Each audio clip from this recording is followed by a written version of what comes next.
আরো দাও কৃষি প্রধান দেশে ক্রিকেট। এই কৃষি প্রধান দেশের ভিতরে ক্রিকেটটা যে আনছিল তার জীবনের সবচেয়ে বড় ভুলটা করছে। মানে এগুলা নাকি বলার, মানে এতটাই জঘন্য বলার যে 205টা রান তারা ডিফেন্ড করতে পারতেছে না। তাহলে মুস্তাফিজ এই দলে 40 বছরও যদি অটো চয়েস থাকে, কোনো অপরাধ আছে আমাকে বলেন? একটা কাজ করো ভাইয়া, তোমরা তাপস বৈশ্যকে আবার নিয়ে আসো, মাশরাফি বিন মুর্তুজাকে নিয়ে আসো, তারপর সাকিব আল হাসানকে নিয়ে আসো। এদেরকে ছাড়া তোমাদের কপালে আর কোনো গতি নেই ভাইয়া। আরব আমিরাত ক্রিকেটে যারা দুধের শিশু, ক্রিকেট বিশ্বে যারা দুধের শিশু, সেই আরব আমিরাতে 206 রানের টার্গেট দেওয়ার পরেও এই ম্যাচটা আমরা কোনোভাবে জিততে পারি নাই। মানে এর চাইতে লজ্জা আর কোনো কিছু হইতে পারে? মানে আমার মনে হয় এখনই মানে this is the high time actually যে বাংলাদেশে ক্রিকেটের বয়কট করা উচিত। মানে বাঙালি যে ক্রিকেটে কোন লেভেলের বিনোদনটা দিচ্ছে, মানে আমাদের আবেগের উপরে জাস্ট মূত্র বিসর্জন করে দিচ্ছে, আর কোনো কথা নাই। মানে এত বেহাইয়া বেখাপ্পা একটা ক্রিকেট দল। একটু পরে দেখবেন এই যে সংবাদ সম্মেলন মনে করতেছে, দেখবেন মানে কোনো লজ্জা নাই এদের, দাঁত কেলায় কেলায় হাসতেছে। লিটন কুমার দাস দেখবেন একটা রচনা লেখা লয়ে যায় মনে করেন যে কি বুঝাইয়া বলবে, মানে নানান ইনায় বিনায় কথাবার্তা বলবে। কি জঘন্য ফিল্ডিং, কি জঘন্য বোলিং, ব্যাটিংও আজকে যথেষ্ট ঘাটতি ছিল। আমরা চাইলে 205 রান না, আমরা এর চাইতে বেশি রান আজকে নিতে পারতাম। কিন্তু আমাদের ব্যাটসম্যান লিটন কুমার দাস, সে সেট হইতে হইতে 40 রান লাগাই দিচ্ছে। চিন্তা করে দেখেন, সেট হইতে হইতে 32 বল শেষ, তারপরে সে যায় জঘন্য একটা বলে সে আউট হয়েছে। এই হচ্ছে আমাদের ব্যাটসম্যানদের অবস্থা। কোনো একদিন যদি কেউ একজন ভালো করে ফেলে তাইলে মনে করেন যে কি শেষ। মানে এত জঘন্য খেলা ভাই, মানে এগুলার কেউ কামলাও রাখবে না আসলে।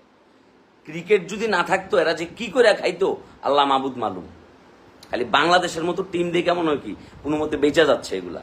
এছাড়া এগুলার বিশ্বের কোনো দেশে খাওয়া হবে না। এবার বুঝছেন যে মুস্তাফিজ কেন দলের ভিতরে অটো চয়েস? আসলে আমি তো নিজেই বলছিলাম যে ভাই মুস্তাফিজ তোমার এখন অবসরে যাওয়া উচিত, তুমি অটো চয়েস হয়ে গেছো। আমরা ভাবছিলাম যে কি যে বাংলাদেশের বোলিং লাইন আপ হয়তো চেঞ্জ হয়েছে। মানে তাসকিন আহমেদ, মুস্তাফিজ ছাড়া এগুলো হচ্ছে ডেউয়া ফল। এই যে তানজিম হাসান সাকিব হাফ সেঞ্চুরি করছে, নাহিদ রানা, তার কথা কি বলবো? নতুন ছেলে, নতুন আসছে, আজকে তার ডেবিউ হয়েছে।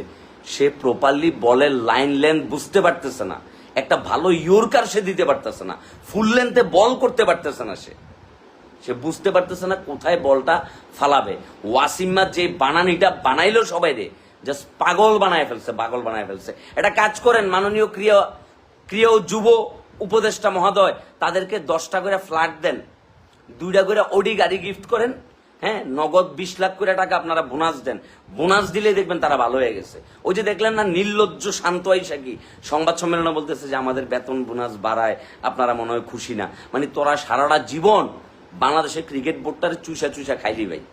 যদি বাংলাদেশ ক্রিকেট বোর্ডের বেতন যদি রাষ্ট্রীয়ভাবে দেওয়া হইতো, মানে জনগণের ট্যাক্সের টাকায় যদি বাংলাদেশ ক্রিকেট বোর্ডের প্রত্যেকটা ক্রিকেট টিমের প্লেয়ারদের বেতন দেওয়া হইতো, এতদিনে জনগণে শাপলা চত্বরের মোড়ে তোমার করে বাইন্দা রাখতো, প্যান্ট খুললা ভাইয়া, শাপলা চত্বরের মোড়ে বাইন্দা রাখতো।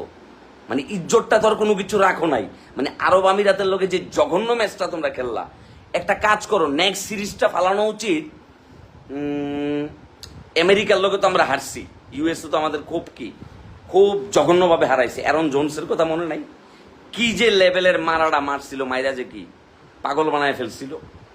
ঠিক আছে, হৃদয়ের জঘন্য ফিল্ডিং, তারপর হচ্ছে তাহিদ হৃদয় ঢাবিয়ানের ক্যাচ মিস, শরীফুলের ওভারে হচ্ছে ওভার থ্রো, ঠিক আছে, এদিক দিয়ে নো বল, 5 রান বাই, ঠিক আছে, তানজিমের ফুল টাচ, ঠিক আছে, তানিশা নাবা এই কথাই বলতেছে, শেষ, জাস্ট ওখানে ম্যাচটা শেষ।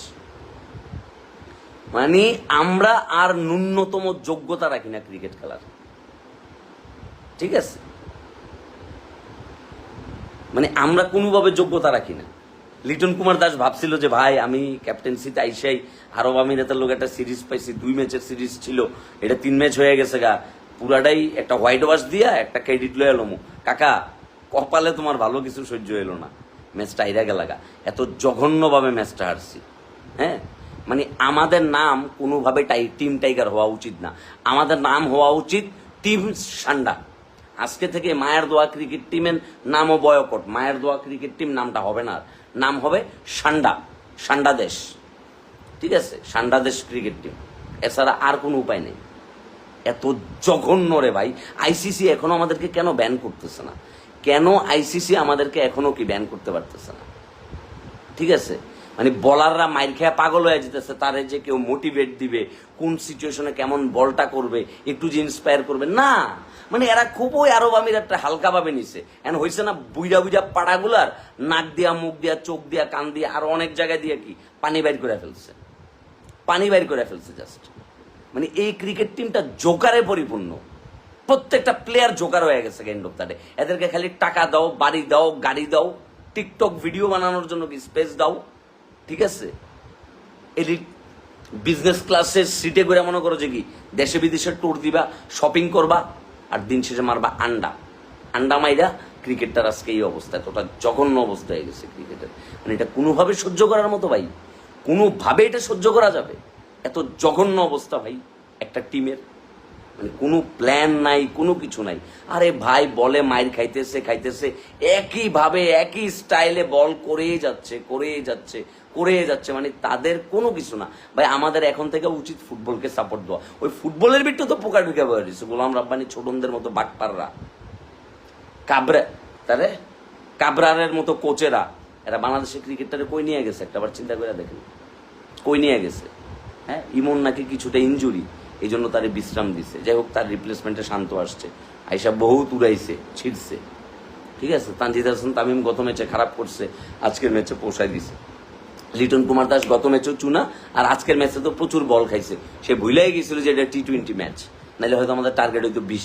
আমার কথা হচ্ছে ওকে ফাইন, 20 রান হয় নাই, কোনো সমস্যা নাই, 205 রান হয়েছে। মানে আমাদের ক্রিকেটের এত বাজে অবস্থা হয়ে গেছে যে 205 রানের পর্যন্ত আমাদের বলাররা ডিফেন্ড করতে পারতেছে না। তার মানে কি তাসকিন আহমেদ, মুস্তাফিজুর রহমান, এরা ছাড়া কি বাংলাদেশের ক্রিকেটে বলার বলতে কি আর কেউ নাই? ফিনিশ। হাসান মাহমুদ, তাসকিন আহমেদ, তারপর হচ্ছে কি আপনার মুস্তাফিজুর রহমান, এই তিনজন দলে নাই অলরেডি, কি ম্যাচটা নাই নাই হয়ে গেছে? হ্যাঁ, আরব আমিরাতের প্রত্যেকটা বলার একটা একটা করে 6 মারছে, প্রত্যেকটা বলারে একটা একটা করে 6 মারছে। কতটা জঘন্য ক্রিকেট খেলতেছি আমরা, ঠিক আছে। মায়ের দোয়া ক্রিকেট টিম বাদ, নাম হবে সান্ডার দোয়া ক্রিকেট টিম, ঠিক আছে। সান্ডার দোয়া ক্রিকেট টিম, এগারো সান্ডার তেল খাওয়াও, এগারো হচ্ছে কি তোমার কি বল হানিনাটস খাওয়াও, ঠিক আছে। মাঠের ভিতরে কামলা দেওয়াও, জমিনে নামাই দাও, ঠিক আছে। মরুভূমিতে, সাহারা মরুভূমিতে কি কাজ করার লেগে পাঠাই দাও। তাইলে যদি এদের শিক্ষা হয়, এরা যদি ক্রিকেট খেলাটা শিখে, লজ্জা থাকা উচিত ভাই, লজ্জা, ঠিক আছে। মানে এতটা জঘন্য কেমনে ক্রিকেট খেলে ভাই, এতটা জঘন্য ক্রিকেট, মেজাজটাই খারাপ হয়ে গেছে। সকালবেলা যেমন শুটিংয়ে এখনো পর্যন্ত কস্টিউমগুলো গুছাই নেই, মাথাটাই খারাপ হয়ে গেছে। মনটা চাচ্ছে গোসল করতেন, মাথা গরম হয়ে গেছে। থাকো মনে, আল্লাহ হাফেজ। লজ্জা, এদের লজ্জা নাই, এদের লজ্জা নাই। এরা নির্লজ্জ, বেহায়া, জোকার। হ্যাঁ, টাইগারের জার্সি পইরা বাংলাদেশ টাইগারের নাম বেচা, মানে 11টা বিলাই নামছে মাঠের ভিতরে, কি বলবো আর।